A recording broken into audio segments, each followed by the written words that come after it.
الرحمن الرحیم۔ سورہ فتح کی آیت نمبر 29 ترجمہ ہے، محمد صلی اللہ علیہ وسلم اللہ کے رسول ہیں اور جو لوگ ان کے ساتھ ہیں وہ کفار پر سخت آپس میں رحیم ہیں۔ تم جب دیکھو گے انہیں رکوع اور سجود اور اللہ کے فضل اور اس کی خوشنودی کی طلب میں مشغول پاؤ گے۔ سجود کے اثرات ان کے چہروں پر موجود ہیں جن سے وہ الگ پہچانے جاتے ہیں، یہی ان کی صفت تورات اور انجیل میں۔ ان کی مثال یوں دی گئی ہے کہ گویا ایک کھیتی ہے جس نے پہلے کونپل نکالی، پھر اس کو تقویت دی، پھر وہ گدرائی، پھر اپنے تنے پر کھڑی ہوئی۔ کاشت کرنے والوں کو وہ خوش کرتی ہے تاکہ کفار ان کے پھلنے پھولے پر جلیں۔ اس گروہ کے لوگ جو ایمان لائے ہیں، جنہوں نے نیک عمل کیے ہیں، اللہ نے ان سے مغفرت اور بڑے عطا فرمایا ہے۔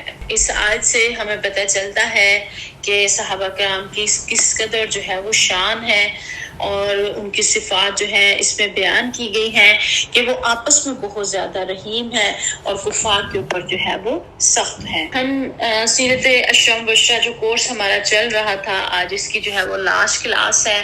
اللہ کے احسان اور کرم کے ساتھ اللہ کا بہت زیادہ شکر ادا کرتے ہوئے شروع کرتے ہیں کہ اللہ تعالیٰ نے ہمیں توفیق عطا فرمائی کہ ہم اشرم بشرا کی حیات طیبہ کے بارے میں جان سکیں، اس کے اوپر جو ہے وہ عمل کر سکیں، ان میں سے اپنے عمل کے لیے نکات لے سکیں۔ اور سچ بات ہے کہ اس کے ذریعے سے جس نے پہلے پڑھا ہوا تھا اس کا اب تازہ ہو گیا، اور جس نے نہیں پڑھا ہوا تھا اس نے بھی سن لیا اور اسے بھی پتہ چل گیا کہ پیارے نبی کی قسم کے زیادہ تر ہم خلفائے راشدین صرف 4 صحابہ کرام کے بارے میں جانتے ہیں، یہ بڑی حد ہے 5-6 صحابہ کرام کے بارے میں، لیکن یہاں پہ ہم نے 10 صحابہ کرام اور وہ بھی جانثار صحابہ کرام کے جو ہر مرحلے ہر موقع پہ پیارے نبی کریم صلی اللہ علیہ وسلم کے ساتھ رہے، پاس رہے اور ہر طرح کی مشکلات سہی۔ آپ نے دیکھا شعیب ابی طالب کی گھاٹی میں کس طرح سے ساتھ رہے، جو ان کے خاندان کے نہیں بھی تھے لیکن اسلام قبول کر کے چونکہ خاندان میں اسلام کے خاندان میں شامل ہو گئے، انہوں نے بھی وہاں پہ تکالیف سہی۔ اور پھر ہم نے یہ بھی دیکھا کہ کس طرح سے جو ہے وہ مدینہ میں جا کے جو بھی غزوات ہیں، بدر ہے، احد ہے، خندق ہے، جتنے بھی غزوات آئے ہیں، اسراء آئے ہیں، سب میں جو ہے وہ پیارے وسلم کے ساتھ ساتھ جو ہے وہ سلسلہ پلائی دیوار کی مانند چلے ہیں اور آپس میں بہت زیادہ محبتیں تھیں، احترام تھا اور پیارے وسلم کے ساتھ بے پناہ محبت تھی۔ ہم کون کون سے ستارے کو دیکھیں؟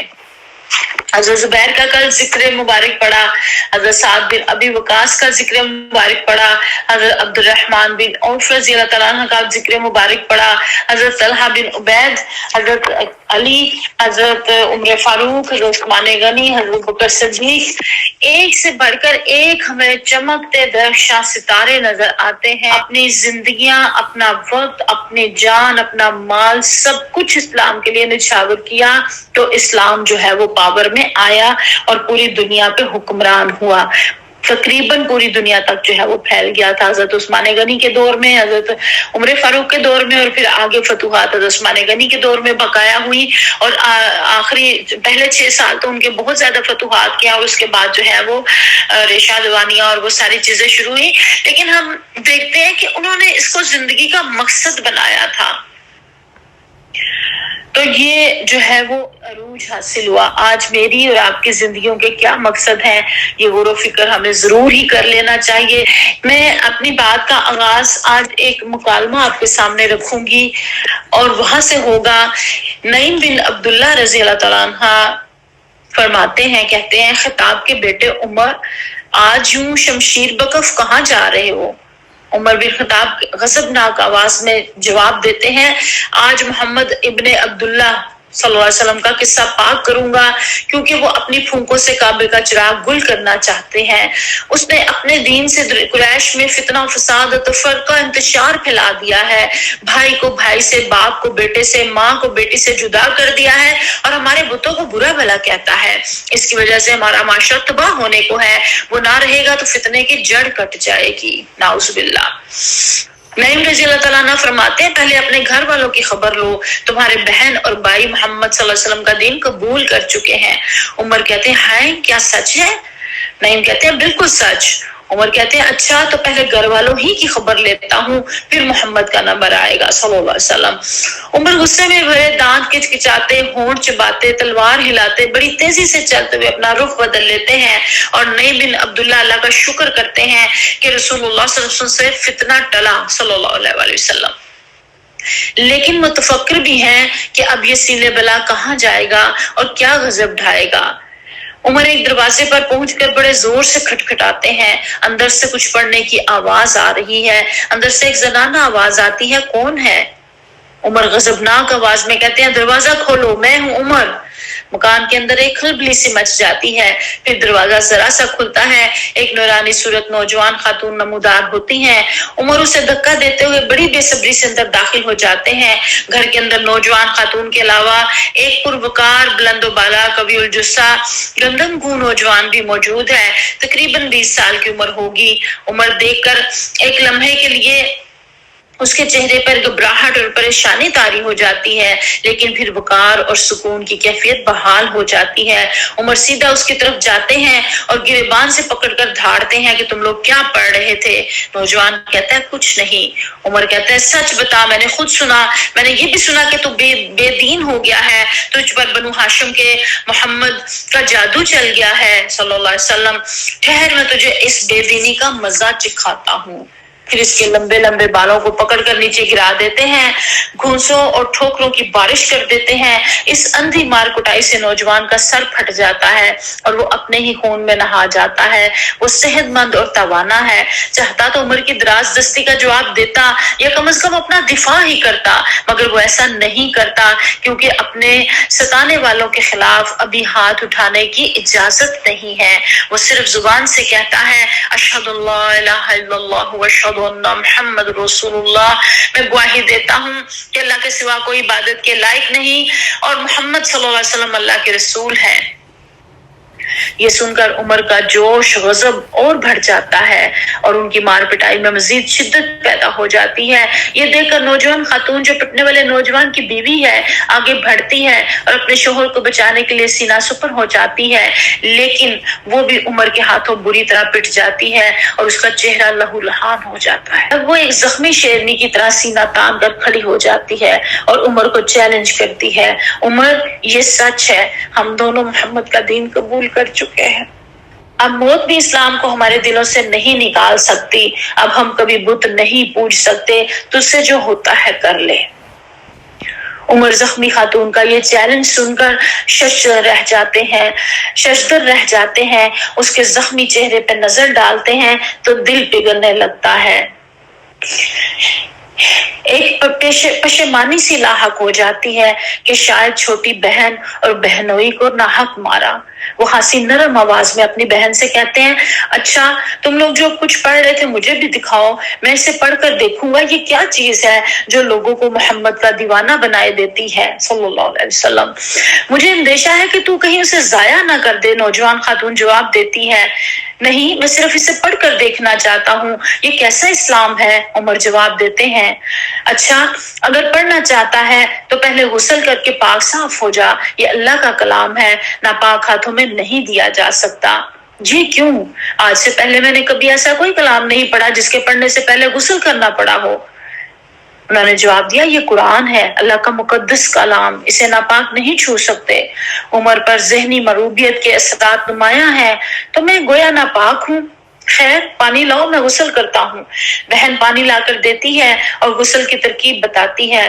عمر کے ذہن و قلب کی مروبیت کے تاثرات چہرے پر چھا گئے ہیں۔ غسل سے فراغت کے بعد نوجوان خاتون قرآن پاک کے اجزاء عمر کے آگے لا کر رکھ دیتی ہیں۔ یہ سورۃ طٰہٰ ہے۔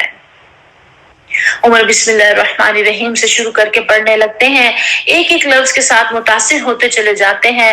دل و دماغ سے کفر کی تاریکیاں اور زنگ اترتا چلا جاتا ہے، چہرے کی رنگت اور دل کی کیفیت بدلتی جاتی ہے۔ کلام اللہ کے الفاظ و بیان کی شوکت اور ندرت سے اور فصاحت و بلاغت سے وہ مسحور ہو جاتے ہیں۔ معنی و مضمون کی رفت اور تاثیر کفر و شرک کی کثیف اور تاریک دنیا سے اٹھا کر انہیں ایک دوسرے ہی عالم میں لے جاتی ہے جو بہت پاکیزہ اور لطیف ہے۔ جب وہ اس آیا کریمہ پر پہنچتے ہیں اننی انا اللہ لا الہ الا انا فاعبدنی واقم الصلاۃ لذکری، میں ہی ہوں اللہ، میرے سوا کوئی عبادت کے لائق نہیں، تو میری ہی عبادت کیا کر اور میری یاد کے لیے نماز پڑھا کر۔ جب یہ آیت پڑھتے ہیں تو بے اختیار پکار اٹھتے ہیں سبحان اللہ، کیا عمدہ کلام ہے، اور پھر وہ اسلام قبول کر لیتے ہیں۔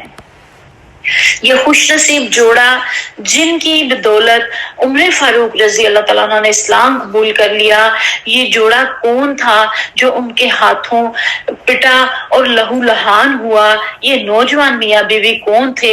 یہ عمر بن خطاب کے بہنوئی اور چچا زاد بھائی سعید بن زید رضی اللہ تعالیٰ عنہ تھے، اور ان کی بیوی عمر رضی اللہ تعالیٰ عنہ کی بہن فاطمہ بنت خطاب تھی۔ اللہ نے ان سعید روحوں کی استقامت اور عزیمت ایمانی کے ذریعے عمر بن خطاب کو اسلام کے دوسرے خلیفہ راشد ہونے کی توفیق عطا فرمائی، اور دنیا کی کوئی تاریخ ان کے ذکر کے بغیر مکمل نہیں سمجھی جاتی۔ حضرت سعید بن زید رضی اللہ تعالیٰ عنہ اشرم وشا کے عظیم صحابی، اور ان کے جو ہے وہ نام والد کے بن عمرو بن نفیل کرشی ادوی اور کنیت ابو العوار، اور والد زید بن عمرو جو کہ زمانہ جاہلیت ہی میں توحید کے قائل تھے، اور قبیلہ ان کا قریش کا بنو عدی ہے، اور حضرت عمر فاروق کے چچا زاد بھائی ہیں۔ اور ہم یہ بھی دیکھتے ہیں کہ ان کے والد جو ہیں وہ اپنے زمانے میں دین ابراہیمی کے واحد ماننے والے تھے، نہ بتوں کی پوجا کرتے تھے، نہ چڑھاوے چڑھاتے تھے، نہ بتوں کے نام کی قربانی اور کھانا وغیرہ کھاتے تھے۔ پیارے نبی کریم صلی اللہ علیہ وسلم نے انہیں نبوت سے پہلے دیکھا تھا، انہوں نے دین حق کی تلاش میں شام، عراق اور جزیرہ کا سفر کیا، یہودی اور عیسائی عالموں اور راہبوں سے ملاقاتیں کی، لیکن گوہر مقصود کے حصول میں ناکامی ہوئی تو ہاتھ اٹھا کر کہا اے اللہ تو گواہ ہے کہ میں تیرے پیغمبر ابراہیم علیہ السلام کے دین پر ہوں، اور یہ بھی کہا کرتے تھے کہ اے اللہ اگر مجھے معلوم ہوتا کہ تجھے اپنی عبادت کا کون سا طریقہ پسند ہے تو میں اسی طریقے سے تیری عبادت کرتا۔ ان کی توحید پرستی کی وجہ سے قریش ان کے دشمن اور درپے آزار ہو گئے، اور بھری دنیا میں اپنے آپ کو وہ تنہا پاتے تھے۔ خود ان کے اپنے بھائی خطاب جو کہ حضرت عمر کے والد تھے ان کو بہت تنگ کرتے تھے۔ اگر زید کو جناب رسالت مآب صلی اللہ علیہ وسلم کا نبوت کا زمانہ ملتا تو یقیناً وہ اسلام قبول کر لیتے، لیکن پیارے نبی کریم صلی اللہ علیہ وسلم کی بعثت سے 5 سال قبل ہی جو ہے ان کو قتل کر ڈالا گیا اور غار حرا کے دامن میں دفن کیے گئے جہاں سے اسلام کا سورج طلوع ہونا تھا۔ اور زید کہا کرتے تھے میں اس نبی کا منتظر ہوں جو آل اسماعیل میں سے ہوگا۔ ابن سعد کی روایت کے مطابق انہوں نے عامر بن ربیعہ سے کہا تھا کہ اگر میں نے آل اسماعیل کے ہونے والے نبی کو پا لیا تو میں ان پر ایمان لاؤں گا، لیکن بدقسمتی سے اگر مجھے یہ سعادت نصیب نہ ہوئی، اے عامر اگر تمہاری زندگی وفا کرے اور تم انہیں پاؤ تو میرا سلام عرض کرنا۔ چنانچہ جب پیارے نبی کریم صلی اللہ علیہ وسلم کی بعثت کے بعد عامر اسلام لائے تو آپ صلی اللہ علیہ وسلم کو زید کا سلام پہنچایا۔ آپ صلی اللہ علیہ وسلم نے ان کے سلام کا جواب دیا، ان کے لیے رحمت کی دعا کی، نیز فرمایا کہ میں نے زید کو جنت میں دامن کشاں دیکھا ہے۔ اور بعد میں حضرت سعید بن زید رضی اللہ تعالیٰ عنہ حضرت عمر بن خطاب بھی آپ صلی اللہ علیہ وسلم کی خدمت میں حاضر ہوئے اور زید کے انجام کے متعلق سوال کیا، تو پیارے صلی اللہ علیہ وسلم نے فرمایا کہ اللہ زید کی مغفرت کرے، ان پر رحمت کرے، وہ دین ابراہیم پر مرے اور قیامت کے دن وہ تنہا ایک امت کی حیثیت سے اٹھیں گے، اس کے بعد مسلمانوں میں سے کوئی یاد کرنے والا ان کے لیے دعائے مغفرت کیے بغیر نہیں رہتا تھا۔ اور ان کی جو حضرت سعید کے والد زید جن کی بات ہو رہی ہے ان کی ایک بڑی خوبی یہ بھی تھی کہ وہ زندہ درگور کی جانے والی معصوم بچیوں کو بچا کر اپنے تحفظ میں لے لیا کرتے تھے اور ان کی کفالت کرتے تھے، اور اگر بعد میں ان کے والد اپنے پاس رکھنے اور پرورش کرنے پر آمادگی ظاہر کرتے تو انہیں واپس دے دیتے، ورنہ خود ان کی پرورش کرتے اور جوان ہونے پر ان کی شادیاں کر دیتے۔ یہ اتنی بڑی سماجی اور اخلاقی خوبی تھی کہ قبل اسلام کے عرب میں ناپید تھی، کہیں ناپید تھی، کہیں پہ بھی ایسا کوئی ملتا ہی نہیں ہمیں ذکر اور تذکرہ۔ اب آپ دیکھیں کہ وہ چونکہ حضرت ابراہیم علیہ السلام کو بہت عرصہ گزر چکا تھا اور دین ابراہیمی میں بہت ساری جو ہے تحریفات کر لی گئی تھی، اور دین اس وقت کہیں پہ بھی نہیں تھا اصل حالت میں، اور کفر میں اور خرابیوں میں اور اس سب میں عرب جو ڈوبا پڑا تھا، لیکن وہ اکیلے اپنی ذات میں جو ہے اللہ کو واحد ماننے والے تھے، اس لیے وہ ایک پوری امت کی حیثیت سے کھڑے کیے جائیں گے۔ اور انہوں نے چونکہ پیانی سسن کا زمانہ نہیں پایا، اس سے پہلے ہی وہ وفات پا گئے، تو یہاں پہ لیکن انہیں پتا تھا. اچھا اب یہ اس دور میں انہوں نے شام، عراق اور جزیرہ کا سفر کیا. اب آپ دیکھیں سفر آج کے دور میں بھی اتنا مشکل ہے، تو تب تو تھا ہی اونٹوں پہ اور گھوڑوں پہ اور پیدل، اور نہ اتنا پتہ راستوں کا، اور پتہ نہیں کیسے گئے ہوں گے اتنی مشکل سے، اور کتنے سال اس سلسلے میں لگے ہوں گے. لیکن کس وجہ سے؟ صرف اس وجہ سے کہ دل کے اندر ایک تھا کہ صحیح عقیدہ کیا ہے اور رب کی عبادت کرنی کیسے ہے، رب کون ہے، کیا ہے، کیسے ہے، کہاں ہے. یہ سوالات ہر انسان کے اندر اٹھتے ہیں. میں کون ہوں، کیوں ہوں، کہاں ہوں، کیسے ہوں، کہاں سے آیا ہوں، مجھے کہاں جانا ہے. یہ ہر غیر مسلم کے دل میں بھی اٹھتے ہیں، اور جو بھی انسان غور و فکر کرنے والا ہوتا ہے پھر وہ ان سوالات کے جوابات ڈھونڈتا ہے. میں اور آپ تو اتنے زیادہ خوش قسمت ہیں کہ ہمیں ان اندھیروں میں ٹاملٹویاں مارنی ہی نہیں پڑی. ہم تو پیدائشی مسلمان ہیں، ہم تو پیدائشی مسلمان اور مسلمان گھرانے میں پیدا ہوئے، تو ہمیں اسلام کی نعمت جو ہے وہ ایسے پلیٹ میں رکھے ہوئے حلوے جیسی آرام سے مل گئی، تو ہمیں اس کی قدر ہی نہیں ہے. اللہ تعالیٰ نے ہمیں صالح اجتماعیت سے جوڑ دیا، اللہ تعالیٰ نے ہمیں آن لائن جوڑ دیا، گھروں میں بیٹھے سہولت اور آسانی سے دل کیا تو سن لیا، دل کیا تو نہ سنا، دل کیا تو بات کا جواب دے دیا، دل نہ کیا تو بات کا جواب بھی نہ دیا کہ ٹیچر جو کہہ رہی ہے کہتی رہے، یا کوئی کہہ رہا ہے جو کہتا رہے. تو کتنی سہولتوں اور آسانیوں میں بیٹھے ہوئے ہیں، کتنی سہولتوں اور آسانیوں سے یہ سب کچھ مل رہا ہے، اس لیے ہمیں اس کی قدر نہیں ہے. یہ قدر ان سے پوچھیں کہ جنہوں نے ٹامکٹویاں ماری اور جنہوں نے اندھیروں میں دھکے کھائے اور ڈھونڈا کہ رب کون ہے، کہاں ہے، اور ہمیں کس راہ پہ چلنا ہے. اللہ مجھے پتا ہوتا کہ جو ہے وہ تو کس طریقہ عبادت کو پسند کرتا ہے، تو میں تیری اس طریقے سے عبادت کرتا. کیا ہم نے کبھی سوچا، کیا ہم نے کبھی ڈھونڈنے کی کوشش کی، تلاش کرنے کی کوشش کی کہ رب کو کون کون سا طریقہ پسند ہے؟ صحابہ کرام تو آ کے پوچھا کرتے تھے کہ اللہ کے رسول صدقے میں بھی کون سی اعلیٰ افضل مقام ہے، صدقہ دینے میں بھی، جہاد میں افضل مقام کون سا ہے، ہر عبادات میں افضل مقام پوچھا کرتے تھے. ہمیں افضل مقام کی طرف جانے کی سوچ ہی نہیں آتی دین کی طرف. ہاں دنیا کی طرف ضرور آتی ہے کہ میں ہی فرسٹ آؤں، میرا گھر سب سے دی بیسٹ ہو، میرے کپڑے، میرا جوتا، میرا بیگ، میری چیزیں سب سے دی بیسٹ ہوں، میں منفرد لگوں، سارے فنکشن میں، پارٹی میں میرے ہی کپڑے سب سے جدا ہوں، میں ہی سب سے جو ہے وہ اچھی لگوں، اور میں ہی سب کی نظروں میں آؤں. ہمارا ذہن، ہمارا دھیان، ہماری ساری چیزیں اس طرف لگی ہوئی ہیں. جبکہ جو اصل کرنے کا کام تھا وہ یہ تھا کہ ہم اپنے مقصد زندگی کو پہچانتے کہ رب نے پیدا کس لیے کیا.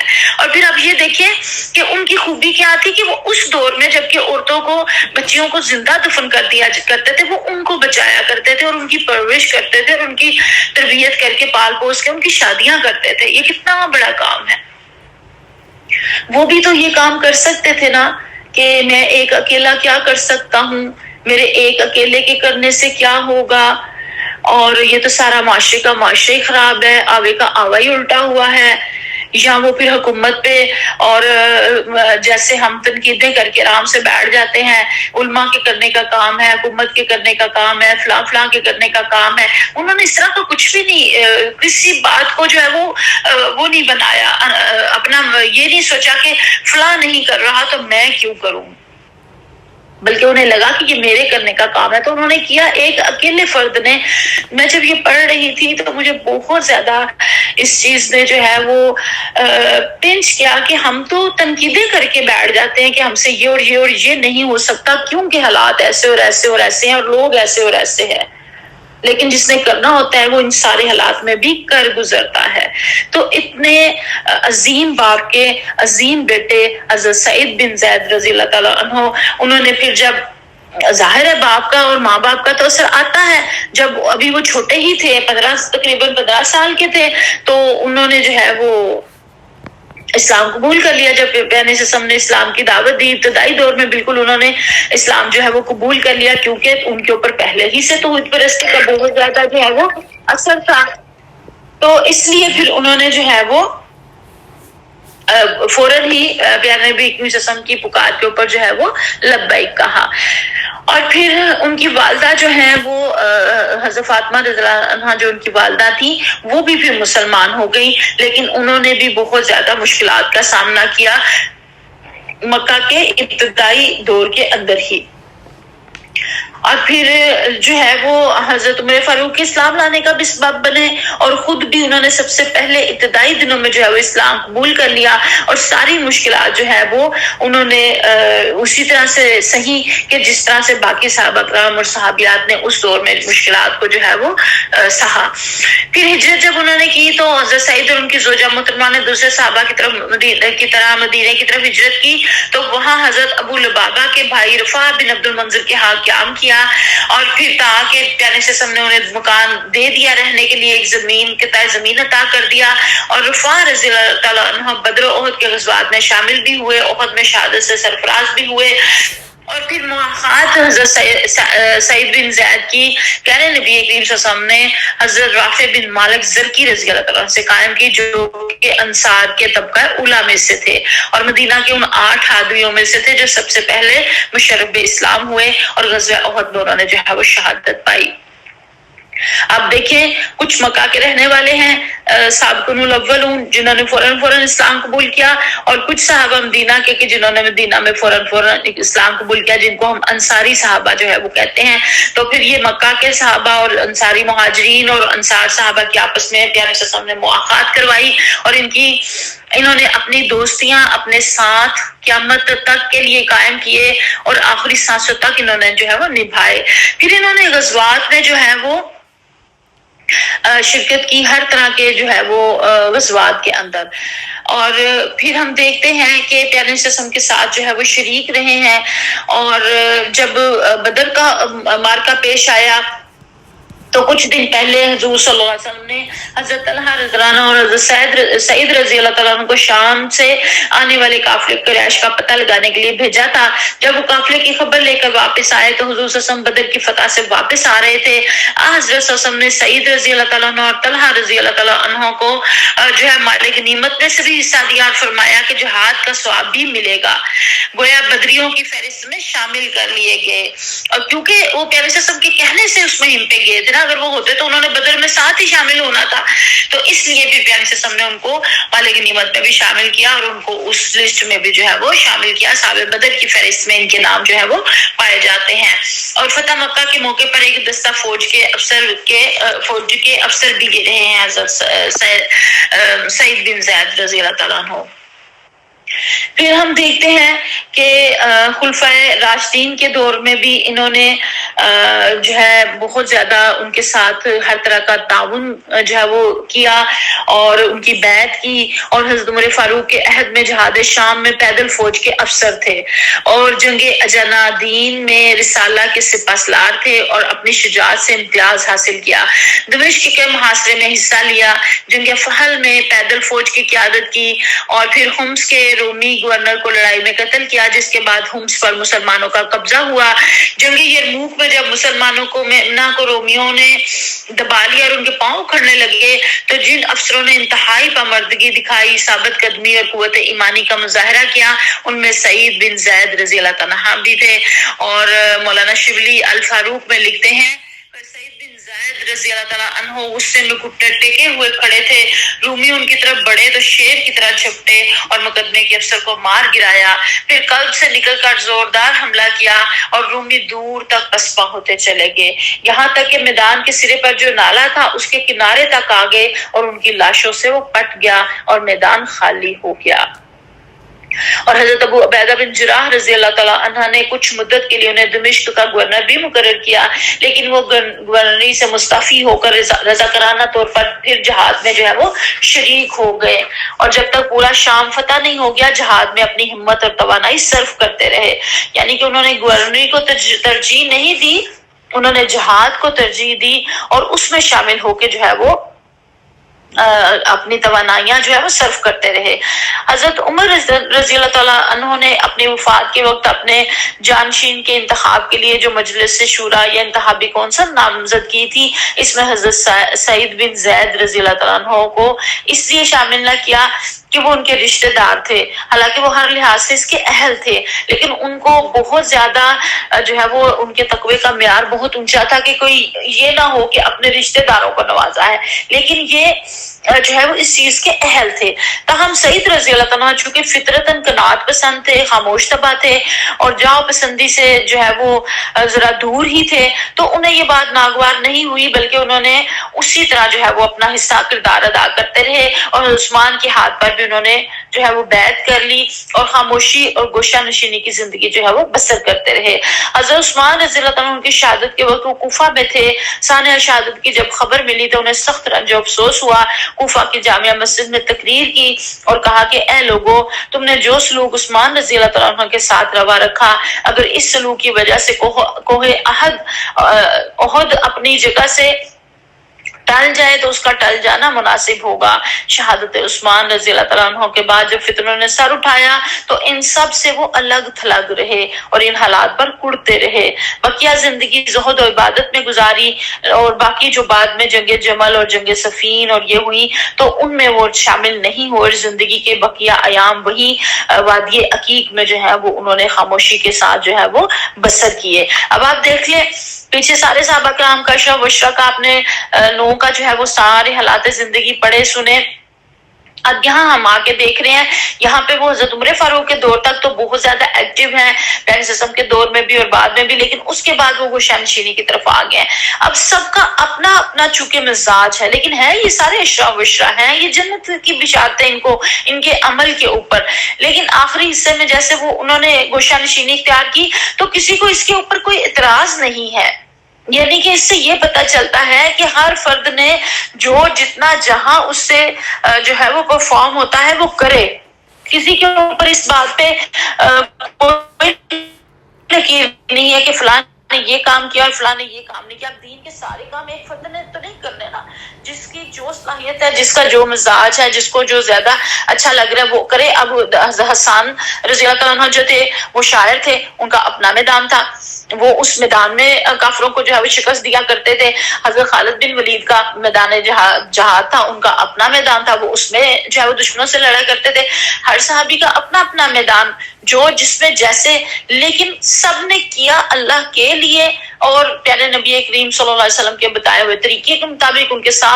اس لیے جو ہے وہ سب کا راستہ اور منزل جو ہے وہ جنت قرار دی گئی. اور پھر ہم دیکھتے ہیں کہ سعید بن زید جو ہیں وہ رضی اللہ تعالیٰ عنہ نے مدینہ کے نزدیک وادی عقیق میں جمعے کے دن دوپہر سے قبل جو ہے وہ وفات پائی اور انہوں نے مستقل رہائش اور گوشہ نشینی کی زندگی پھر جو ہے وہ اختیار کر لی تھی. پیارے وسلم نے فرمایا کہ سعید بن زید جو ہے وہ جنتی ہے. صحیح بخاری اور مسلم کی حدیث مبارکہ ہے. نہایت متقی، عابد، دعا گو اور حق گو جو ہے وہ شخصیت تھے اور جو دعا کرتے تھے وہ دعا جو ہے ان کی قبول ہو جاتی تھی. اور پھر ہم یہ بھی دیکھتے ہیں کہ مدینہ میں حضرت عبداللہ بن عمر رضی اللہ تعالیٰ عنہ کو جب نماز جمعہ کی تیاری کر رہے تھے، انہیں حضرت سعید رضی اللہ عنہ کی وفات کی خبر ملی تو وہ فوراً سب کچھ چھوڑ کے جو ہے وہ وہاں تشریف لے گئے عقیق میں اور ان کی میت لوگوں کے کندھوں پر مدینہ لائی گئی اور حضرت سعد بن ابی وقاص نے غسل دیا. حضرت عبداللہ بن عمر نے حنوط ملا اور نماز جنازہ پڑھائی. نماز جنازہ میں لوگوں کی بڑی تعداد نے شرکت کی اور پھر سعد اور عبداللہ نے جو ہے وہ ان کو لحد میں اتارا. ہم دیکھتے ہیں کہ ان کا سیرت و کردار جو ہے وہ بہت زیادہ نمایاں تھا کہ وہ ہمیشہ بغض اور افتراق سے بچ کر رہے اور مسلمانوں کی خیر خواہی کا جذبہ ان کے دل میں موجزن رہا. طبیعت میں سادگی اور انکسار تھا. دنیاوی جاہ و جشم سے بے نیاز تھے. وہ ان کو اپیل ہی نہیں کیا. بعض دل اتنے خوبصورت اور پیارے ہوتے ہیں کہ دنیا اپیل ہی نہیں کرتے ان کے دلوں کو. علم و فضل کے لحاظ سے وہ فضلائے صحابہ میں سے تھے. صرف عقیق کی جاگیر پر گزر بسر تھی. آخر میں حضرت عثمان رضی اللہ تعالیٰ عنہ نے عراق میں کچھ جاگیر انہیں دے دی. اہل بدر و احد کے برابر وظیفہ ان کے ملتا رہتا تھا. طمع سے پاک اور قناعت پسند تھے. لوگوں کے حقوق کا خاص خیال رکھتے تھے. مستجاب الدعوات واقع ہوئے تھے. ایک دفعہ بنی امیہ کے زمانے میں جب مروان بن حکم مدینے کا گورنر تھا تو اروا نامی عورت نے اس سے شکایت کی کہ سعید بن زید رضی اللہ تعالیٰ نے ایک قطعہ زمین جو ہے وہ زبردستی اس سے ہتھیا لیا ہے. مروان نے حضرت سعید رضی اللہ عنہ کو بلا بھیجا. انہوں نے مروان کو جواب دیا کہ تم میری نسبت یہ بدگمانی کرتے ہو کہ میں نے اس عورت کا آپ کی تحت زمین غصب کر لیا ہے. حالانکہ میں نے پیارے نبی کریم صلی اللہ علیہ وسلم سے سنا ہے کہ جو شخص ایک بالشت بھر زمین بھی ظلم سے قبضہ کرے گا قیامت کے دن اسے ایسے ہی 7 قطعات زمین کا توق گلے میں پہنایا جائے گا. لیکن مروان نہ مانا اور حضرت سعید رضی اللہ عنہ سے قسم کھانے کو کہا. اس پر وہ متنازع زمین سے دستبردار ہو گئے، لیکن بددعا کی کہ یا اللہ اگر یہ عورت جھوٹی ہے تو یہ اندھی ہو جائے اور اسے اسی کی زمین میں موت آئے یا اپنے گھر ہی کے کنویں میں گر جائے اور مسلمانوں پر میرا حق اور سچائی ظاہر ہو جائے. اور پھر خدا کی قدرت دیکھیے کہ اللہ تعالیٰ نے اپنے اس نیک اور سچے بندے کی دعا قبول کر لی. تھوڑی مدت بعد ہی وہ عورت جو ہے عروہ جس کا نام ہے وہ اندھی ہو گئی اور اس کی بینائی جاتی رہی اور ایک دن وہ اپنے گھر ہی کے کنویں میں گر کر مر گئی. اور تب اہل مدینہ کو پتہ چل گیا کہ یہی غلط تھی اور مدینہ میں یہ جو ہے وہ کہاوت بن گئی اماک اللہ کما عمل اروا کہ خدا تجھے اس طرح اندھا کرے جس طرح اروا کو اندھا کیا تھا. یعنی کہ بالکل ہی سجائی ہی نہ دے جس کو، کیونکہ اندھے بھی جب اپنے گھر میں رہ رہے ہوتے ہیں تو انہیں پتا ہوتا ہے کہ کون سا مقام، کون سی جگہ، کون سی چیز کہاں پہ ہے اور وہ ٹٹول کے وہاں تک پہنچ جاتے ہیں. تو اس کو اپنے صحن کے ہی کنویں کا نہ پتا چلا اور اس میں گر کر جو ہے وہ مر گئی. اللہ تعالیٰ معاف فرمائے. کسی کا بھی کوئی بھی چیز ہو، زمین ہو یا کچھ بھی ہو، کچھ بھی غلط طریقے سے نہیں حاصل کرنا چاہیے، نہ قبضہ کرنا چاہیے اور نہ اس کے اوپر اپنا حق جتانا چاہیے. یہ بہت زیادہ جو ہے وہ اللہ تعالیٰ کے نزدیک ناپسندیدہ ہے اور جو ہے بہت زیادہ خرابیوں کو پیدا کرنے والی ہے. اور پھر ہم یہ دیکھتے ہیں کہ حضرت سعید بن زید رضی اللہ تعالیٰ عنہ سے 48 احادیث مروی ہیں اور جو اشرم بشرم والی حدیث میں نے آپ کو بالکل آغاز میں شروع میں سنائی تھی کہ جس میں پیارے نبی صلی اللہ علیہ وسلم نے یہ 10 نام لیے اور کہا کہ یہ سب جنتی ہیں، تو یہ حدیث بھی انہی سے جو ہے وہ مروی ہے. حضرت سعید بن زید رضی اللہ عنہ کی حیات طیبہ ہمیں یہ سبق دیتی ہے کہ ایمان میں استقامت سب سے بڑی کامیابی ہے اور دنیاوی جاؤ منصب سے بڑھ کر اخروی نجات کو جو ہے وہ اہمیت دینی چاہیے. اور اشرم وشا کے یہ عظیم صحابی جو ہیں یہ ہمارے لیے، ہماری نسلوں کے لیے رول ماڈل ہے. اللہ تعالیٰ ہمیں، ہماری نسلوں کو اور ہمارے جو ہے وہ آنے والی جو نسلیں ہیں ان سب کو بھی اس سے فائدہ اٹھانے کی توفیق عطا فرمائے، اپنے عمل میں ڈھالنے کی توفیق عطا فرمائے. وآخر دعوانا الحمدللہ رب العالمین.